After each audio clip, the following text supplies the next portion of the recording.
Stop throwing your garden's absolute best fuel into the garbage can, because what you are looking at is not a smoothie gone wrong, but the violent beginning of a biological time warp. Most gardeners are trained to wait 6 to 12 months for their compost piles to break down, passively piling up scraps while hoping that nature eventually does the work, as valuable nutrients rot slowly in a cold, neglected heap. I do not have that kind of patience, and if you want a thriving organic oasis right now, neither do you. Today, I am taking this raw, wet kitchen waste and forcing it to transform into rich, dark, usable earth in exactly 48 hours. We are bypassing the seasons and ignoring the calendar, because this is not just composting, it is hyperspeed soil alchemy. By the end of this video, you will possess the precise formula to turn your daily trash into black gold without waiting a year to see the results. Before we initiate this reaction, you need to understand the map we are following because traditional composting fails when it relies entirely on passive decay. We are going to actively hack the 3 limiting factors of decomposition by walking through the following steps: the mechanical breakdown, the carbon injection, and finally, the bacterial bomb. If you skip the second step, you will end up with a bucket of toxic sludge, and if you ignore the third, nothing will happen at all. But if you follow this roadmap precisely, you unlock the secret to instant soil. So let's get to work. The first secret to speed is surface area, because a standard compost pile is like a giant jaw trying to chew a whole apple. It takes the bacteria, our microscopic construction crew, weeks just to penetrate the skin of a potato, or the tough rind of a melon in a traditional pile, where the microbes have to gnaw their way from the outside in, layer by layer. We are going to chew the food for them by running these scraps through the blender with a cup of water, effectively increasing the surface area by a factor of 10,000. It looks unappealing right now, looking like brown sludge, but biologically, this is a premium buffet for our microbial workforce. I often get asked if the violence of the blender destroys the nutrients or kills the enzymes. The answer is absolutely not. In fact, we are doing the exact opposite. We are mechanically unlocking the cellular structure of the vegetables, essentially breaking down the cell walls that lock the potassium, calcium, and phosphorus inside. We aren't destroying the food, we are pre-digesting it. We have just turned a solid block of waste into a liquid highway for microbes, where every microscopic particle of this food is exposed and ready to be consumed immediately. There are no barriers, no rinds, and no skins to slow down the process, because we have effectively done 3 months of decomposition work in 30 seconds of blending. However, this brings us to a critical danger zone because this slurry is pure nitrogen, or what gardeners call hot and volatile. If you were to pour this directly onto your plants right now, it would burn their roots and attract every pest in the neighborhood, and if you leave it in this bucket alone, it will go anaerobic and smell like a sewer within hours.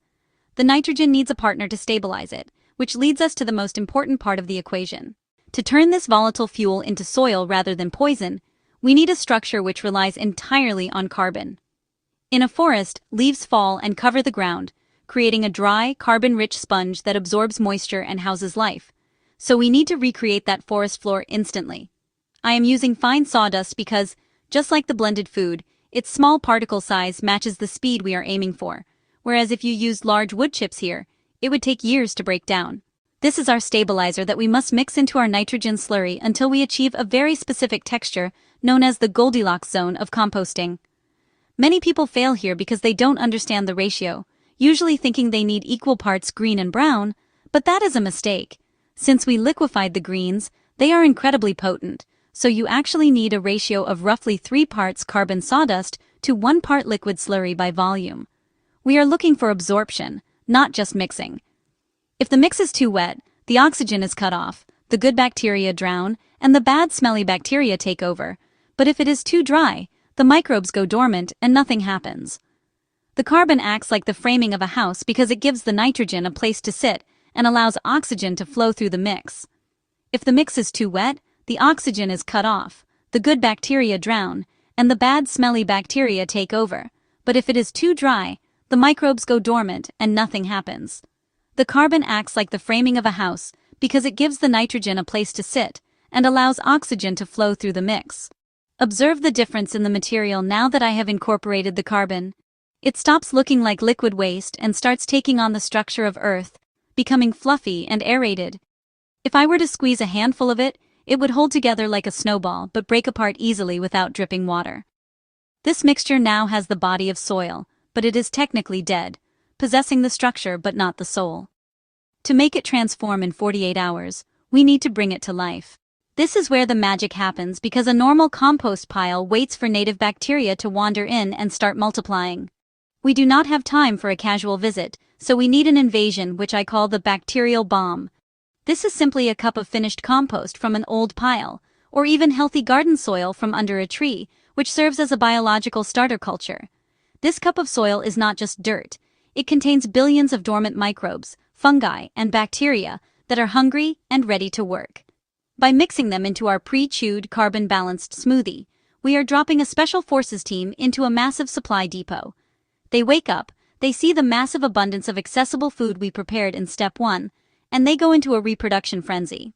This metabolic explosion generates heat, which is the engine of decomposition.